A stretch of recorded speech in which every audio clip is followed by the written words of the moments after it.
दोस्तों स्वागत है आपका। 2 चैप्टर हमने कंप्लीट कर लिए हैं। संज्ञा हमारे कंप्लीट हो चुका है, सर्वनाम हमारा कंप्लीट हो चुका है। संज्ञा के हमने 3 पार्ट करिए थे। सर्वनाम थोड़ा छोटा टॉपिक था लेकिन समझने वाला टॉपिक था, एक ही पार्ट में हो गया वो। अब आते हैं जो बहुत इंपॉर्टेंट टॉपिक है, विशेषण।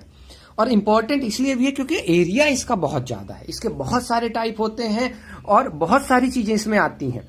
आप पूरा पढ़ लो, उसके बाद भी चांसेस रहते हैं कि गलत हो जाए, क्योंकि वैरायटी बहुत ज्यादा है। जैसे जैसे आप पढ़ेंगे वैसे वैसे आपको समझ में आएगा। तो इनको सही करने का एकमात्र तरीका है ऑप्शन से करो। 4 ऑप्शन में आप ये 3 निकाल लो कि ये 3 तो नहीं हो सकते, तभी आप सही कर पाओगे। डायरेक्टली अगर आप करने जाते हो तो हो सकता है कि आप गलती कर जाओ, और हम नहीं चाहते आप एक क्वेश्चन गलत करो। आप 25 में 25 लाओ ना, तो हमारा टारगेट रहेगा आप 25 में 25 लाओ। इसलिए कभी भी ऐसी गलती नहीं करना है कि डायरेक्ट आंसर सेलेक्ट करना है, आपको ऑप्शन एलिमिनेट करना है। अभी जैसे ही हमारा सिलेबस कंप्लीट होगा वैसे ही हम व्यापम के पेपर भी करेंगे, तब हम अच्छे से समझेंगे ऑप्शन एलिमिनेशन से मेरा मतलब क्या है, कैसे हम ऑप्शन एलिमिनेट करते हैं।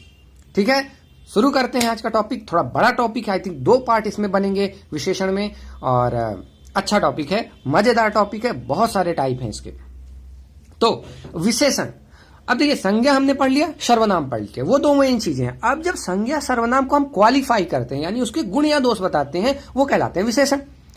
ठीक है, जैसे लड़का की बात करते हैं तो लड़का हम जानते हैं एक संज्ञा है। तो अब अगर हम बोलते हैं अच्छा लड़का या बुरा लड़का, तो हमने क्या बोला कि लड़के की क्वालिटी बता दी कि यार ये लड़का अच्छा है या ये लड़का बुरा है। तो जब हमने क्वालिटी बता दी, वही क्वालिटी कहलाती है विशेषण। ठीक है, तो विशेषण की परिभाषा के हिसाब से जो शब्द संज्ञा या सर्वनाम की विशेषता बतलाएं या फिर उनकी हीनता बताएं, मतलब अच्छा बताएं या बुरा बताएं, वो कहलाता है अपना विशेषण। वो शब्द कैसे?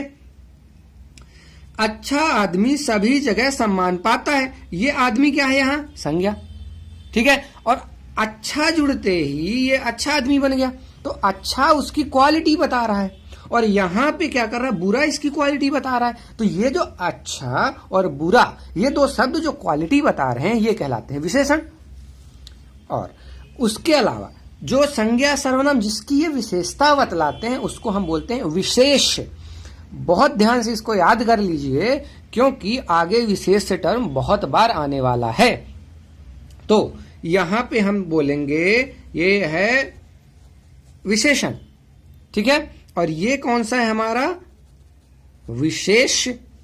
तो यहां से हमको ये समझ में आया कि जो संज्ञा या सर्वनाम होता है, जिसकी विशेषण जो विशेषण विशेषता बतलाता है, वो संज्ञा या सर्वनाम क्या कहलाता है? विशेष। और जो विशेषता बतलाता है उसको बोलते हैं विशेषण। क्लियर हुआ होगा विशेषण और विशेष में अंतर? विशेषण पता ही है, और जिसकी विशेषता बतला वो बन जाएगा विशेष। ठीक है, तो विशेषण वाले स्टेटमेंट में आप संज्ञा सर्वनाम को पकड़ लेंगे, वही हमारा विशेष होगा। अब आते हैं विशेषण के टाइप में। विशेषण बेसिक आपको समझ में आ गया होगा, विशेषण होता क्या है। अब आती है बात टाइप की, विशेषण कितने तरह के होते हैं। तो मेनली विशेषण 4 तरह के होते हैं। एक और टाइप बताया गया है, उनके मतलब विशेषण की स्थिति के हिसाब से, अगर विशेषण पहले हो या विशेषण बाद हो सब्जेक्ट के, यानी कि नाउन के, वो बाद में हम देखेंगे। अभी हम मूलतः बात कर रहे हैं। तो मूलतः विशेषण 4 तरह के होते हैं। सबसे पहला गुणवाचक, दूसरा है संख्यावाचक, तीसरा है परिमाणवाचक, और चौथा है सार्वनामिक। इनका नाम से ही क्लियर है। गुणवाचक गुण बताएगा, संख्यावाचक संख्या बताएगा, परिमाणवाचक परिमाण यानी कि मात्रा बताएगा, कम ज्यादा छोटा बड़ा, और सार्वनामिक जो होते हैं, जो सर्वनाम विशेषण की तरह काम करते हैं, उनको हम सार्वनामिक विशेषण कहते हैं। अब एक एक को हम अच्छे से पढ़ेंगे, बढ़िया से क्लियर हो जाएगा। देखते हैं गुणवाचक की अगर हम बात करें, तो जो शब्द किसी वस्तु के गुण, दोष, रंग, आकार या अवस्था को बताए, वो कहलाएगा गुणवाचक विशेषण। समझ रहे हैं? किसी चीज के गुण होगा उसमें, या दोष होगा, रंग उसका बताओ, आप उसका आकार बताओ, आप उसकी अवस्था बताओ, तो वहां पे कौन सा विशेषण होगा? गुणवाचक। अब गुणवाचक के खुद के बहुत टाइप होते हैं, इनके टोटल टाइप तो पता नहीं है, लेकिन जनरली इनको 11 पार्ट में डिवाइड कर दिया। सॉरी 3, 4, 5, 6, 7, 8, 9, 10, 11, हाँ 12 पार्ट में हमने इनको डिवाइड कर रखा है। क्या है ये नंबर आपको याद रखना जरूरी है, क्योंकि व्यापम में थोड़ा उटपटांग टाइप के क्वेश्चन आते हैं, वो नंबर ही पूछ लेंगे आपसे कि गुणवाचक कितने तरह के होते हैं, जबकि ये क्लियरली डिफाइन नहीं है, फिर भी पूछ सकते हैं। तो आपको सेफ चलना है, आपको 25 में 25 लाने हैं, इसलिए आपको याद होने चाहिए कि जनरली ये 12 तरह के होते हैं। ठीक है, यहां मैं लिख देता हूं 12। ठीक है, याद करने में आसानी होगी। इसके अलावा भी हमने एक व्यापम स्पेशल हर बार अपने वीडियो में दिखाएंगे, जहां पे हम नंबर दिखाएंगे। उन नंबर को अगर आप याद रखोगे तो ये नंबर वाले क्वेश्चन आपके कभी गलत नहीं होंगे। ठीक है, तो चलते हैं गुणवाचक की बात करते हैं। तो पहला, इसके 12 टाइप में से पहला गुणबोधक। अब ये गुणबोधक जो है ये केवल गुण बताएगा। कैसे? अच्छा आदमी, भला आदमी, सुंदर, श्रेष्ठ, शिष्ट, ये जितने भी गुण होते हैं, और भी बहुत सारे हो सकते हैं पर हमने 4-5 लिए हैं, जितने भी गुण होते हैं ये गुणबोधक के अंदर आएंगे। अब एक बात और आप समझ लीजिए, क्वेश्चन क्या आएंगे इस पे। अब मान लीजिए आपसे पूछ लिया शिष्ट, शिष्ट किस प्रकार का विशेषण है, और ऑप्शन में आपको 3-4 दे दिया, तो आपको पता होना चाहिए शिष्ट एक तरह का गुण होता है, तो ये गुणबोधक है, साथ ही साथ ये गुणवाचक है। ये दोनों चीजें आपको पता होनी चाहिए, क्योंकि एक से काम नहीं चलेगा। पहले तो ये पता हो, फिर ये भी पता होना चाहिए।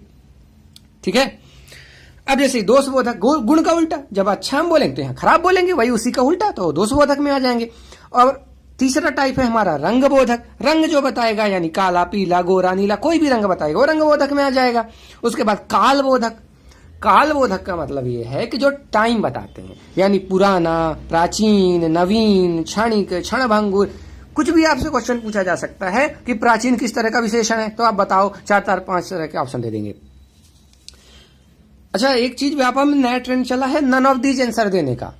तो अगर आपको ऑप्शन में 3 में नहीं मिलता है तो आप जरूर आप नन ऑफ दीज लगाएं, क्योंकि पूरे व्यापम के पेपर में 2 से 3 क्वेश्चन आपको जरूर नन ऑफ दीज वाले मिलेंगे, और वो आप जरूर गलत करके आते हैं। हम भी गलत करके आते थे, क्योंकि भरोसा नहीं होता ना कि नन ऑफ दीज आंसर होगा। इसलिए थोड़ा सा अच्छे से पढ़ें, जिससे आपकी हिम्मत हो पाए कि आप नन ऑफ दीज भी लगा सकें। आगे बात आती है अपनी स्थानबोधक की। तो स्थानबोधक के जो विशेषण होंगे, चीनी, मद्रासी, बिहारी, पंजाबी। अब आप यहाँ पे ये बोल सकते हैं ये तो भाषाएं हैं भाई, चीनी, मद्रासी, बिहारी, पंजाबी, ये तो भाषाएं हैं, लेकिन ये भाषाएं नहीं है। अगर आप ये बोल सकते हैं, जब आप स्थानबोधक की बात करें तो आप चीन बोलो ना, मद्रास बोलो, लेकिन आप ध्यान दें अगर हम चीन या मद्रास बोल देंगे तो वो संज्ञा बन जाएगा, स्थानवाचक संज्ञा बन जाएगी। ठीक है, या अपन व्यक्तिवाचक संज्ञा में कह सकते हैं उसको, स्पेशली नाम अगर हमने दे दिया है तो उनको संज्ञा ना हो तो चीन का संज्ञा नहीं, मतलब चीन एक संज्ञा है, तो चीन का जो विशेषण है वो है चीनी, और चीनी का यहाँ पे मतलब है चीन में रहने वाले लोग। तो जब हम चीनी लोगों की बात करेंगे, यानी पूरे चीन के लोगों की विशेषता की बात करेंगे, वो उसका होगा विशेषण। ऐसे मद्रास में रहने वाले मद्रासी, बिहार में रहने वाले बिहारी, बिहारी के बारे में हम सुनते ही रहते हैं कि हर राज्य में आपको बिहारी जरूर मिलते हैं पढ़ने वाले, तो वही मतलब बिहारी हर जगह आपको मिलेंगे। पंजाबी, पंजाब में रहने वाले। तो ये स्थानबोधक विशेषण जो होते हैं ये हो गए। ठीक है, फिर उसके बाद आती है गंधबोधक। तो गंधबोधक विशेषण जो है, इसमें हम गंध बताएंगे, चाहे वो गंध अच्छी हो चाहे गंध बुरी हो, खुशबूदार, सुगंधित या बुरा गंध वाली, दुर्गंधित या दुर्गंध, जो भी आप बताएं। फिर एक आता है दिशाबोधक, या दिशा में आप दिशा बताएंगे, पूर्वी, पश्चिमी, उत्तरी, दक्षिणी, और वैसे तो 10 तरह की दिशाएं हैं, लेकिन 4 ही मेन हम मानते हैं। फिर आती है बात अवस्थाबोधक। अवस्था से हमारा मतलब है कि किस कंडीशन में है वो, जैसे गीला है, सूखा है, जला है, किस तरह का है, तो अवस्थाबोधक में आ जाएगा। आपको इन 12 टाइप को बड़े अच्छे से याद रखना है, क्योंकि आपसे ऐसे ही पूछ लिया जाएगा गीला किस तरह का विशेषण है, आपको 4 ऑप्शन दे दिए जाएंगे। अब अगर आप नहीं क्लियर हैं आप कॉन्सेप्ट में, तो आप गलती कर सकते हो, और हम नहीं चाहते आप एक भी क्वेश्चन गलत करो। सॉरी, थोड़ा धक्का लग गया। अब आगे बात करते हैं दशाबोधक। जब भी आप किसी की दशा बताते हो, किस तरह का है, अस्वस्थ है, रोगी है, भला है, चंगा है, उसकी दशा कैसी है, तो फिर आप बता दोगे यहाँ पे दशाबोधक। आकार बोधक, ये तो बहुत सिंपल है, उसका आकार बताना है हमको, या तो छोटा होगा, मोटा होगा, लंबा होगा, बड़ा होगा, या और तरह से आकार जो भी हो सकते हैं वो सब आ जाएंगे आकार बोधक में। फिर आती है बात स्पर्श बोधक की। स्पर्श बोधक ज्यादा इंपॉर्टेंट है, क्योंकि ये कंफ्यूजिंग वर्ड है थोड़ा सा। स्पर्श बोधक से तो स्पर्श करना समझ में आता है, लेकिन इसमें आता है कठोर, कोमल, मखमली, मतलब जब आप किसी को स्पर्श करते हो तो आपको क्या पता चलता है कि यार कठोर है, नहीं मुलायम है, नहीं कोमल है, नहीं मखमली है, तो वहां पे होता है स्पर्श बोधक। उसके बाद स्वाद बोधक, जो स्वाद कैसा हमको मिलता है, खट्टा मिलता है, मीठा, कसैला, नमकीन, जो खाने के बाद जो स्वाद मिलता है वो स्वाद बोधक के अंदर आता है। तो अभी हमने गुणवाचक के 12 टाइप पढ़ लिए हैं, जो कि विशेषण के 4 में से एक टाइप है गुणवाचक। उसके खुद के 12 टाइप हमने पढ़े हैं। तो आपको बेसिक अच्छे से पता होने चाहिए कि कौन सा पार्ट में किस तरह के विशेषण आते हैं, जिससे आपको ऑप्शन करने में बहुत आसानी आएगी। ठीक है, अब आते हैं दूसरे नंबर पे, जो कि है संख्यावाचक विशेषण। तो देखिए, पहला वाला विशेषण ही थोड़ा सा डिफरेंट था, बाकी तो बिल्कुल नाम के अकॉर्डिंग ही है, बहुत आसान है, समझने में कोई दिक्कत ही नहीं आएगी। जैसे संख्यावाचक जो होते हैं, जो अपने विशेषों की विशेष, आई थिंक आप समझते होंगे, जो भी संज्ञा सर्वनाम की विशेषता विशेषण बतलाता है वही संज्ञा सर्वनाम विशेष होते हैं। तो जो अपने विशेषों की निश्चित या अनिश्चित संख्याओं का बोध कराता है, या तो संख्या निश्चित होगी या संख्या अनिश्चित होगी। कैसे? उस मैदान में 5 लड़के खेल रहे हैं, तो ये 5 फिक्स है ना भाई, कि 5 ही हैं, तो ये निश्चित संख्यावाचक हो गया। या इस कक्षा के कुछ छात्र पिकनिक पर गए हैं, अब ये कुछ कितने, 2, 4, 6, 8, 10, 100 कितने हमको नहीं पता, तो ये आ जाएंगे अनिश्चित संख्यावाचक में। ठीक, इस हिसाब से हमने संख्यावाचक को 2 पार्ट में बांटा है, एक निश्चित संख्यावाचक और दूसरा अनिश्चित संख्यावाचक। अब निश्चित संख्यावाचक के खुद बहुत सारे टाइप होते हैं। कैसे? गणनावाचक, क्रमवाचक, आवृत्तिवाचक, संग्रहवाचक, समुदायवाचक एंड वीप्सावाचक। ये नाम थोड़ा डिफरेंट है, इसको हम अच्छे से पढ़ेंगे। अब देखिए, गणना तो आपको पता ही होगा, गणना करते जब हम गिनती करते हैं वही गिनती है। तो गिनती करेंगे तो या पूरी संख्याएं गिनती करेंगे, या 1, 2, 2.5, 3.5, 4.5 ऐसी वाली करेंगे। तो अगर हम 2, 4, 6 यानी कि 4 बोल देते हैं, या 8 बोल देते हैं, यानी पूरी संख्या बोल देते हैं, तो उसको हम बोलते हैं पूर्ण संख्यावाचक विशेषण आ जाएगा। तो पूर्ण संख्यावाचक, गणनावाचक, निश्चित संख्यावाचक का संख्यावाचक विशेषण बनेगा। ये पूरी आपको याद होनी चाहिए। संख्यावाचक में निश्चित संख्यावाचक, निश्चित संख्यावाचक में गणनावाचक, गणनावाचक में पूर्ण संख्यावाचक। दूसरा होता अपूर्ण, इसमें जो होते पूरे नहीं होते, जो 1.25 हो गया, 2.5 हो गया, 3.5 हो गया, 5.25 हो गया, 5.5 हो गया, तो जो भी होते हैं, जैसे टाइमिंग में हम बोलते हैं 5:35, या सब 5:15 को 5:15 बज गए, 7:15 बज गए, ऐसे वाले जो होते हैं वो अपूर्ण संख्यावाचक होते हैं। नाम से ही क्लियर है, अपूर्ण है, पूरे नहीं है। यहाँ पूरे इंटीजर है, यहाँ पूरे इंटीजर नहीं होता, डेसिमल भी होता है यहाँ पे। ठीक है, तो गणनावाचक क्लियर हो गया। क्रमवाचक, क्रम का मतलब है जैसे पहली, तीसरी, 5वीं, 7वीं, नंबर हम बोलते हैं ना, 5वां, 6वां, 7वां, 8वां, वो सारे के सारे आ जाते हैं किसमें? क्रमवाचक में। क्वेश्चन भी ऐसे ही आएंगे। मान लीजिए एक एग्जाम्पल देते हैं कि वह पहली कक्षा में पढ़ता है, और पहली कौन सा विशेषण है? अब आपको दे दिया क्रमवाचक, आवृत्तिवाचक, संग्रहवाचक, समुदायवाचक। अब अगर आपको नहीं पता तो आप नहीं कर सकते, तुक्का भी नहीं लगा सकते आप। तो ऐसी ये आपको बेसिक्स पता होनी चाहिए, और बहुत छोटा है, बहुत आसान है। अगर आप वीडियो देखेंगे, 2 बार वीडियो जरूर आपको देखना पड़ेगा, उसके बाद नोट्स रिवाइज करने पड़ेंगे, फिर आप देखिए आपको कैसे बनते हैं। फिर आती बात आवृत्तिवाचक की। अब आवृत्तिवाचक का मतलब होता है फ्रीक्वेंसी, यानी आवृत्ति यानी फ्रीक्वेंसी, कितनी बार में वो चीज रिपीट हो रही है।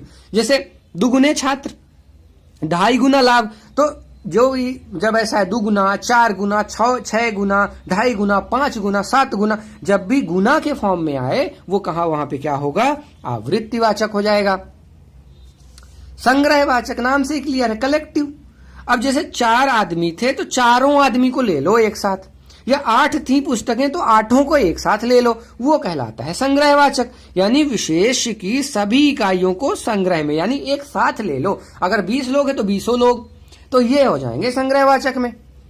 अब आती है बात समुदायवाचक की।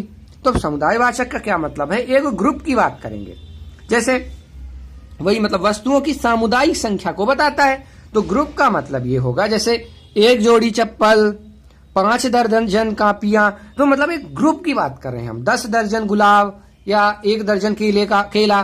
तो ये जब चीजें आएंगी, जब आप ग्रुप में बात करेंगे तो क्या होगा? समुदायवाचक। ठीक है, ऐसे ही क्वेश्चन आएंगे। अब आता है वीप्सावाचक। ये नाम से कुछ क्लियर ही नहीं हो रहा है, ये वीप्सा का मतलब क्या है? तो वीप्सा का मतलब है व्यापकता का बोध, मतलब किसी भी चीज को और बहुत जनरलाइज फॉर्म में, एकदम बड़े फॉर्म में दिखाना। अब ये दो तरह से होती हैं, या तो संख्या के पहले आप प्रति, प्रत्येक, हर ऐसे लगा दो, या फिर संख्या का द्वित्व बना दो। कैसे? जैसे प्रत्येक 3 घंटे पर यहां गाड़ी रुकती है, यहां से हमको क्या क्लियर हो गया कि अगर आप हर 3 घंटे पे जाओगे तो आपको एक गाड़ी मिलेगी। तो एक व्यापक हो गया, आप दिन में कभी भी हर 3 घंटे बाद जाओ आपको मिलेगी, या हर 15 मिनट पे यहां से एक ऑटो गुजरती है तो आपको हर 15 मिनट पे मिलेगी। तो एक व्यापक रूप हो गया, ये कहलाता है व्यापकता वाला। और ये मतलब प्रत्येक लगा दिया हमने, या फिर हम बोल देते हर 15 मिनट पे या प्रति 15 मिनट पे। तो ऐसी वाली चीजें जो होती हैं ये आ जाती हैं विप्सावाचक में। अब एक तरह से और विप्सावाचक बनाया जा सकता है द्वित्व। द्वित्व का मतलब है एक ही शब्द को 2 बार यूज कर लेना। जैसे 5 छात्रों के लिए एक कमरा है, या 10 स्टूडेंट्स के लिए एक टीचर है। तो जब आप ऐसे वाले वर्ड यूज करते हो इसको हम बोलते हैं द्वित्व। ठीक है, तो उस तरह से आप उसको व्यापक बना सकते हो कि अब मान लीजिए 2500 छात्र हैं तो हर 5 स्टूडेंट पे एक टीचर है, तो उस हिसाब से आप हिसाब लगा लो। तो एक व्यापक जनरलाइज स्टेटमेंट दे दिया आपने। ठीक है, तो संख्यावाचक की ये जो टाइप है, निश्चित, अनिश्चित, निश्चित में गणना, क्रम, आवृत्ति, संग्रह, समुदाय और विवक्षा, ये आपको समझ में आया होगा। ठीक है, आगे चलते हैं। 16 मिनट हो चुके हैं। आई थिंक हमको नेक्स्ट वीडियो में मिलना चाहिए, और तो अगले पार्ट में हम विशेषण को कंप्लीट कर देंगे और फिर आगे बढ़ेंगे। आगे आगे हमारा क्रिया आएगा, फिर अव्यय आएगा, 5 हमारे पद कंप्लीट हो जाएंगे। उसके बाद हम हिस्ट्री पढ़ेंगे हिंदी की, जो भी मतलब जैसे बोलियां हैं, भाषाएं हैं, और भी पुरानी चीजें, जैसे पहाड़ी हिंदी कौन सी है, बुंदेली हिंदी, तो उस तरह की आप चीजें हम उसको पढ़ेंगे। फिर उसके बाद हम ध्वनियों के बारे में पढ़ेंगे, और फिर उसके बाद हम उपसर्ग, प्रत्यय वगैरह सब कुछ कवर करेंगे। फिर आएंगे हम रस, छंद, अलंकार, जो कि बहुत बहुत इंपॉर्टेंट और बहुत बहुत मजेदार टॉपिक है। मजा आ जाएगा आपको रस, छंद, अलंकार पढ़ने में। फिर उसके बाद हम पेपर करेंगे। तो मिलते हैं अगले वीडियो में। Thank you.